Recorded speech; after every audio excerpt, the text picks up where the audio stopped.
जी24 કલાકની team security agency પર પહોંચી છે। આરોપી ધરમસિંહ A1 સિક્યુરિટી સર્વિસમાં નોકરી કરતો હતો।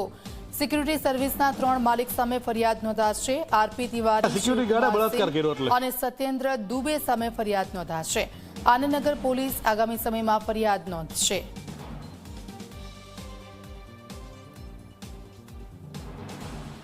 અમદાવાદના આનંદનગર પોલીસ સ્ટેશનની અંદર યુવતી ઉપર બળાત્કાર અને બળાત્કારનો આરોપી જે છે એ સોસાયટીનો સિક્યુરિટી ગાર્ડ જ હતો અને સિક્યુરિટી ગાર્ડ જે કંપનીમાં કામ કરતો હતો એ થલતેજની અંદર તમે જોઈ શકો છો કે FF27A ઓર્ચિડ શોપિંગ મોલ અને ગોવર્ધન પાર્ટી પ્લોટની બાજુમાં આવેલું છે। થલતેજનો વિસ્તાર છે। આ કંપનીનું નામ છે, આ કંપનીનો લોગો છે A1 સિક્યુરિટી સર્વિસ।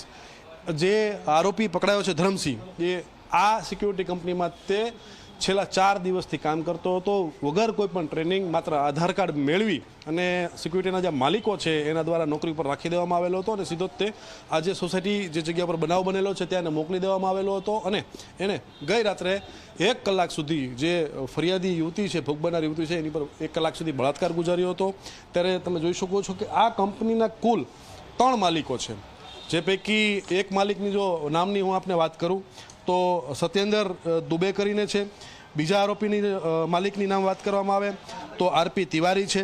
ત્રીજા માલિકની વાત કરવામાં આવે તો શિવકુમાર સિંઘ છે। ત્યારે અત્યાર સુધીની પોલીસ તપાસમાં સામે આવ્યું છે કે જે એજન્સી જે છે સિક્યુરિટી એજન્સી તેની પણ બેદરકારી છે અને તેના વિરુદ્ધ પણ જે છે એ ગુનો નોંધવામાં આવશે। કારણ કે કોઈ પણ પ્રકારનું વેરિફિકેશન જે નહોતું કરવામાં આવ્યું, માત્ર ને માત્ર આધાર કાર્ડ લેવામાં આવેલું હતું અને આધાર કાર્ડના આધારે તે આ ધરમસિંહને નોકરીએ રાખવામાં આવેલો હતો। ત્યારે આ એક બેદરકારી જે છે સિક્યુરિટી એજન્સી પણ સામે આવી છે, જેની વિરુદ્ધ પણ નજીકના સમયમાં આનંદનગર પોલીસ ગુનો દાખલ કરી અને કાયદેસરની કાર્યવાહી હાથ ધરશે। કેમેરામેન ઉમેશ પરમાર સાથે ઉદય રંજન, ઝી મીડિયા, અમદાવાદ।